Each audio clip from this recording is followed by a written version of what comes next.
ವೀಕ್ಷಕರೇ, ಚೆನ್ನಾಗಿದ್ದೀರಾ?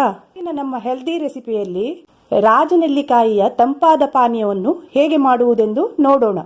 ನೆಲ್ಲಿಕಾಯಿಯ ಸೀಸನ್ನಲ್ಲಿ ಬೆಲ್ಲದ ಪಾಕದಲ್ಲಿ ರಾಜನೆಲ್ಲಿಕಾಯಿಯನ್ನು ಹಾಕಿ ಕುದಿಸಿ ತಣ್ಣಗಾಗಿಸಿ ನಾನು ಫ್ರೀಜರಲ್ಲಿ ಇಟ್ಟಿದ್ದೆ. ರಾಜನೆಲ್ಲಿಕಾಯಿಯ ಒಳಗಿರುವ ಬೀಜವನ್ನು ತೆಗೆದು ಸಪರೇಟ್ ಮಾಡಿ ಇಟ್ಟಿದ್ದೇನೆ. ಅದರ ಜೊತೆಗೆ ಸ್ವಲ್ಪ ಪೆಪ್ಪರ್ ಪುಡಿ, 2 ಏಲಕ್ಕಿ, ಚಿಟಿಕೆ ಉಪ್ಪು ಹಾಗೂ ಸ್ವಲ್ಪ ಬೆಲ್ಲವನ್ನು ಸೇರಿಸಿ ನುಣ್ಣಗೆ ರುಬ್ಬಿಕೊಳ್ಳಿ. ನೋಡಿ, ರಾಜನೆಲ್ಲಿಕಾಯಿಯ ಪಲ್ಪ್ ರೆಡಿಯಾಗಿದೆ. ಇದಕ್ಕೆ ಬೇಕಾದಷ್ಟು ನೀರನ್ನು ಸೇರಿಸಿ ಜ್ಯೂಸ್ ಮಾಡಿಕೊಳ್ಳಿ.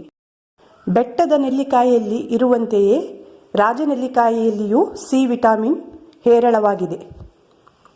ನೋಡಿ ವೀಕ್ಷಕರೇ, ರಾಜನೆಲ್ಲಿಕಾಯಿಯ ತಂಪಾದ ಪಾನೀಯ ರೆಡಿಯಾಗಿದೆ.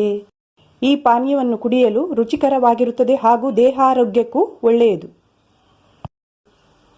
Thank you for watching.